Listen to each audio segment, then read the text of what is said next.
wabarakatuh. Assalamualaikum warahmatullahi wabarakatuh. Pak Ustadz, saya mau nanya bagaimana cara berpolitik yang benar dalam Islam. Pak Ustadz, saya mau nanya yang kedua, apa hukumnya kita menunda sholat 5 waktu? Tolong dijelaskan. Terima kasih. Wassalamualaikum warahmatullahi wabarakatuh. Waalaikumsalam warahmatullahi wabarakatuh. Nah, ini Ibu memberikan 2 pertanyaan sekaligus. Ini sepertinya kita cukupkan ini pertanyaan terakhir saja. Karena 2 pertanyaan. Pertanyaan pertama tentang politik dalam Islam. Pertanyaan kedua tentang menunda sholat. Mungkin saya jawab yang kedua dulu, atau yang terakhir, mengenai hukum menunda sholat. Hukum menunda sholat ini masih terlalu umum pertanyaannya. Menunda ke waktu yang lain, atau menunda masih tapi dalam waktunya. Misalnya menunda ke akhir waktu. Itu 2 hal yang berbeda.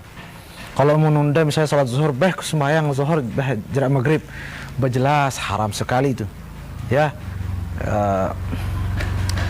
dalam Al-Quran ketika diceritakan ketika orang di neraka besok, yaitu neraka Saqar namanya. Ya, ma salakakum fi Saqar. Mereka ditanya, kenapa kalian bisa tercampakkan begini ke api neraka Saqar yang begitu sangat pedih dan menyakitkan? Jawaban mereka dengan sederhana dan spontan. Qalu lam naku minal musallin. Mereka menjawab, waktu kami di dunia kami menunda-nunda sholat, kami tidak sholat. Dalam Al-Quran ayat lain, wailun lil musallin, celaka, neraka wail, neraka Saqar, neraka, banyak neraka. Mungkin hampir semua neraka itu siap menelan orang-orang yang alladzina hum an salatihim sahun, mereka yang lalai daripada melaksanakan sholat. Walayazubillah. Karena itu kalau kita tertidur atau lupa atau terlewatkan, qada dia, istighfar, taubat. Ingat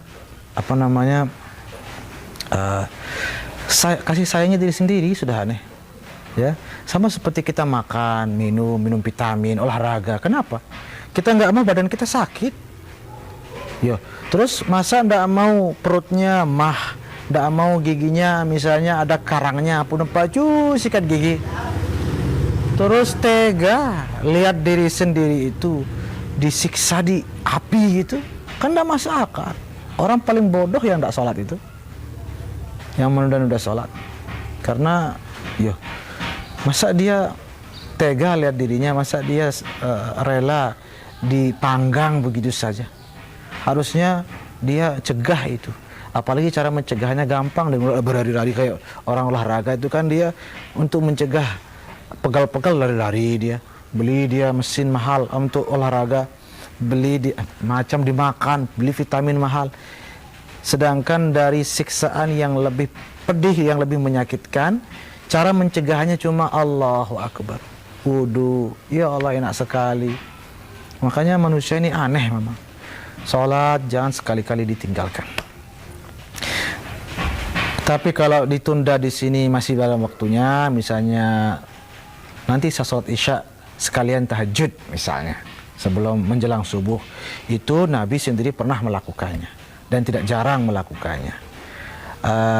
Adapun sholat-sholat yang lain ditunda ke waktu akhir misalnya karena ada pekerjaan atau apa, tidak masalah, tidak dosa lah. Kenapa? Karena sholat di awal waktu itu adalah afdaliyah. Seorang sahabat bertanya, ma afdalul a'mal, ya, apa perbuatan yang paling afdal? Nabi menjawab, as-salatu fi awali waqtiha, sholat di awal waktu. Berarti di awal waktu itu waktu afdaliyah, sehingga boleh di waktu-waktu lain selagi masih waktunya. Tapi ya, apalagi dengan alasan-alasan pekerjaan atau masih gendong anak atau apalah, atau masih nyetir atau hal-hal yang masih diterima lah dan masih pada waktunya. Tapi kalau sudah lewat waktunya, haram apapun alasannya tidak diterima. Nabi ajak perang, tengah tangtung tetap sholat. Makanya ada namanya sholatul khauf. Sholat khauf itu sholat sholat di tengah perang. Tetap wajib walaupun saat genting sholat. Tapi cuma ada cara yang ringan begitu. Namanya salatul khauf, ada tata caranya. Segitunya yang namanya sholat. Walaupun separah apapun, tetap harus sholat. Jangan ditunda-tunda. Mudah-mudahan Allah melindungi kita daripada meninggalkan sholat. Yang mengenai politik di dalam Islam, sebenarnya aturan-aturan bakunya sih ada prinsip-prinsipnya. Tetapi sedetailnya bisa kita baca di kitab-kitab siasah syariah. Memang ada dikaji itu. Ada namanya siasah syariah, politik Islam. Itu ada kajian khususnya sendiri yang cukup mendalam. Namun saya ambil inti-intinya saja. Prinsip-prinsip dasarnya adalah yang penting adalah bagaimana menebarkan keadilan, memelihara ketertiban, menjaga keamanan, memberikan maslahat kepada rakyat. Itu sudah Islami. Jadi nggak mesti politik Islam itu ada embel-embel Islamnya lah. Misalnya partai Islam, nggak mesti. Walaupun dia partai apapun lah, saya tidak mau sebut nama. Apapun partainya, apapun ideologinya bahkan. Jikalau praktik politiknya itu memberikan maslahat kepada banyak rakyat, memberikan keadilan, maka sudah Islami, sudah politik itu. Pancasila itu sudah Islami betul. UUD 45 juga insya Allah sangat Islami, walaupun tidak lepas dari hal-hal yang memang perlu dibenahi bersama untuk kemaslahatan, ya, karena perkembangan zaman. Tapi di dalam Islam yang penting menjaga keadilan, memberikan maslahat, maka itu sudah dimuliakan oleh Allah Subhanahu wa taala. Politik itu tidak hal yang tercela dalam Islam.